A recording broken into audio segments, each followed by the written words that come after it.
ಎಲ್ರಿಗೂ ನಮಸ್ಕಾರ. ಪುಷ್ಪಾ ಶೆಟ್ಟಿಸ್ ಕುಕಿಂಗ್ ಡೈರಿಗೆ ಸ್ವಾಗತ. ನಾನಿವತ್ತು ರಷ್ಯನ್ ಸಲಾಡನ್ನು ಮಾಡೋಣ ಅಂತಿದ್ದೀನಿ.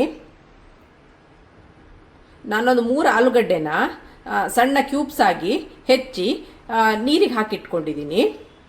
ಹಾಗೂ ಒಂದು ಅರ್ಧ ಕಪ್ನಷ್ಟು ಬೀನ್ಸ್ ತೊಗೊಂಡಿದ್ದೀನಿ. ಒಂದು 2 ಕ್ಯಾರೆಟ್ನ ಸಣ್ಣ ಸಣ್ಣ ಕ್ಯೂಬ್ಸ್ಗಳನ್ನಾಗಿ ಕಟ್ ಮಾಡಿ ಇಟ್ಕೊಂಡಿದ್ದೀನಿ.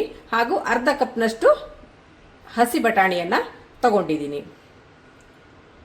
ಒಂದು 3/4 ಕಪ್ನಷ್ಟು ಮೈನಸನ್ನು ತೊಗೊಂಡಿದ್ದೀನಿ. ಒಂದು 3/4 ಕಪ್ನಷ್ಟು ಪೈನಾಪಲನ್ನು ಸಣ್ಣಗೆ ಹೆಚ್ಚಿಟ್ಕೊಂಡಿದ್ದೀನಿ.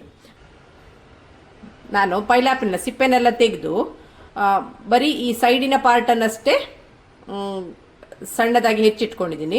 ಮಧ್ಯದ ತಿರುಳಿನ ಭಾಗವನ್ನು ಯೂಸ್ ಮಾಡಿಲ್ಲ.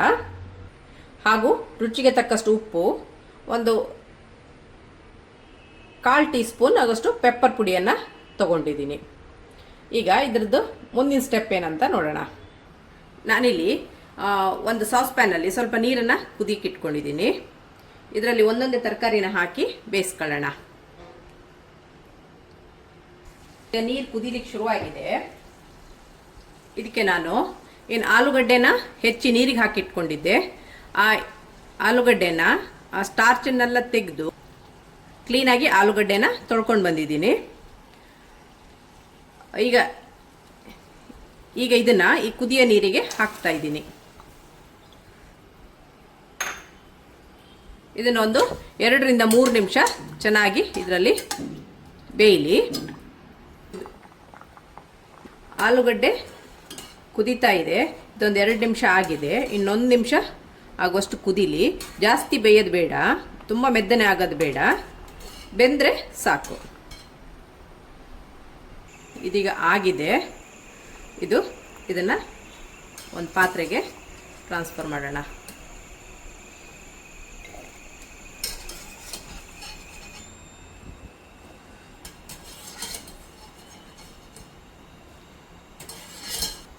ಈಗ ಬೆಂದಂಥ ಆಲೂಗಡ್ಡೆನ ಇದಕ್ಕೆ ತೆಗೆದಿದ್ದೀನಿ.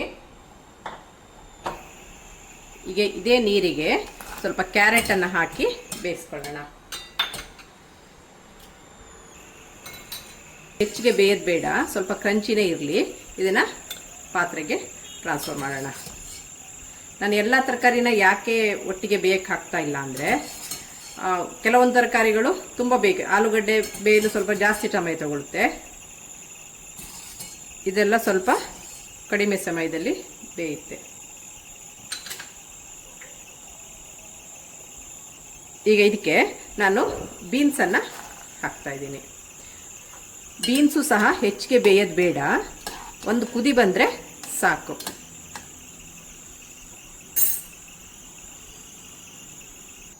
ಈಗ ಬೀನ್ಸು ಸಹ ಒಂದು ಕುದಿ ಬಂದಿದೆ. ಇಷ್ಟಾದರೆ ಸಾಕು, ತುಂಬ ಬೇಯೋದು ಬೇಡ.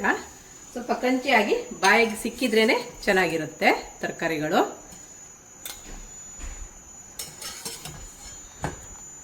ಇದು 1-1.5 ನಿಮಿಷ ಬೇಯಿಸಿದ್ದೀನಿ.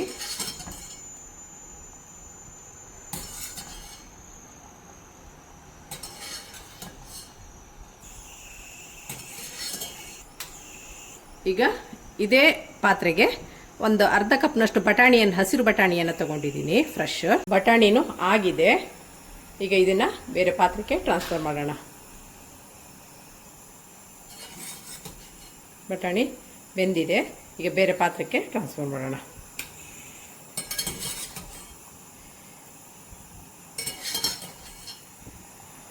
ನಾವು ವೆಜಿಟೇಬಲ್ ಸ್ಟಾಕ್ಸ್ ಏನಿದೆ ಇದನ್ನು ನಾವು ಸೂಪಿಗೆ ಉಪಯೋಗಿಸ್ಕೋಬೋದು. ತರಕಾರಿಗಳನ್ನೆಲ್ಲ ಬೌಲಿಗೆ ಹಾಕಿ ಮಿಕ್ಸ್ ಮಾಡೋಣ. ಈಗ ಪೊಟ್ಯಾಟೋವನ್ನು ಹಾಕ್ತಾ ಇದ್ದೀನಿ, ಬೀನ್ಸು, ಕ್ಯಾರೆಟು, ಸ್ವಲ್ಪ ಬಟಾಣಿ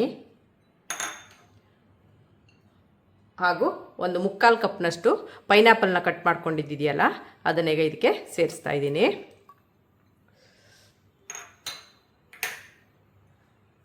ಸ್ವಲ್ಪ ಪೆಪ್ಪರ್ ಪುಡಿನ ಹಾಕ್ತಾ ಇದ್ದೀನಿ. ಒಂದು 1/4 ಟೀ ಸ್ಪೂನಷ್ಟು ಪೆಪ್ಪರ್ ಪುಡಿನ ಹಾಕೋಣ. ರುಚಿಗೆ ತಕ್ಕಷ್ಟು ಉಪ್ಪನ್ನು ಹಾಕ್ತಾ ಇದ್ದೀನಿ. ಈಗೆಲ್ಲ ಒಮ್ಮೆ ಮಿಕ್ಸ್ ಮಾಡೋಣ.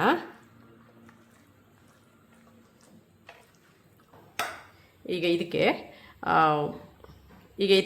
ಒಂದು 3/4 ಕಪ್ನಷ್ಟು ಮೈನೇಸ್ ಸಾಸನ್ನು ಹಾಕಿ ಮಿಕ್ಸ್ ಮಾಡ್ತಾ ಇದ್ದೀನಿ.